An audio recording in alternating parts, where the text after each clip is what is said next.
Not a person was praying, no one in the house. The Bible was left on the shelf without care, for no one thought Jesus would come there. The children were dressing to crawl into bed, not once ever kneeling or bowing their head. And Mom, in the rocking chair with baby on her lap, was watching the late show as I took a nap. When out of the east there rose such a clatter, I sprang to my feet to see what's the matter.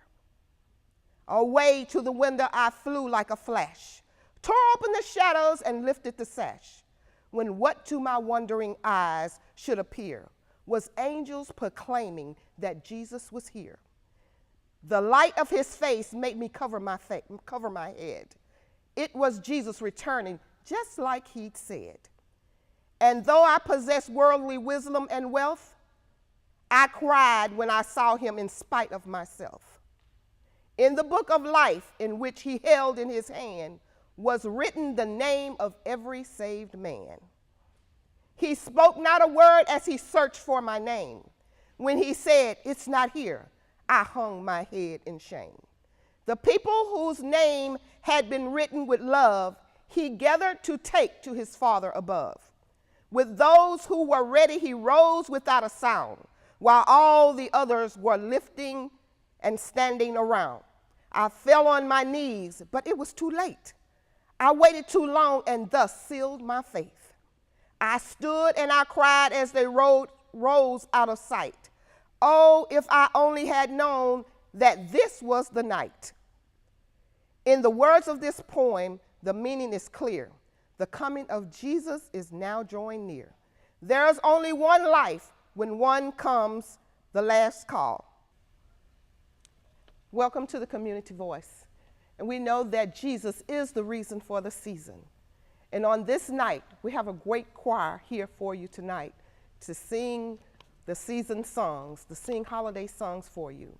And then I would like to introduce the leaders of this choir tonight.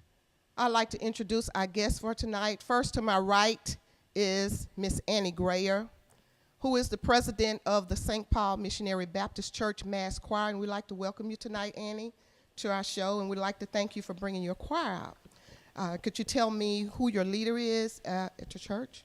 Yes, Pastor James Nash is our leader and at 8309 Brandon Street, St. Paul. And I want to just thank you for inviting our choir out tonight. Okay, thank you for coming. And we look forward to hearing this great choir. I kind of listened at you back there during our rehearsal time, and you really sound good.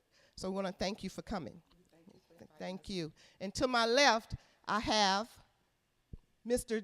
Joseph Senegal, who is the choir director of this great choir. And we want to thank you tonight, Joseph, for coming. Glad to be here. And I saw you back there with the choir, and you were really working hard, getting those voices in order and everything, and they really sound good. And I can just tell that you're really working hard. So tell me a little bit of what you do with the choir and what your plans are for the choir.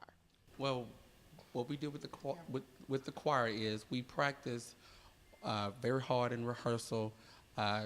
Practice is the key in any music organization. And what we plan on doing this year is going out into the community and telling the goodness of Jesus this year. Okay. And I know that you're ready because Jesus is the reason for the season. And we're ready to hear him. We're not going to hold any longer. I'm going to introduce to you and the entire community the St. Paul Missionary Baptist Church Mass Choir.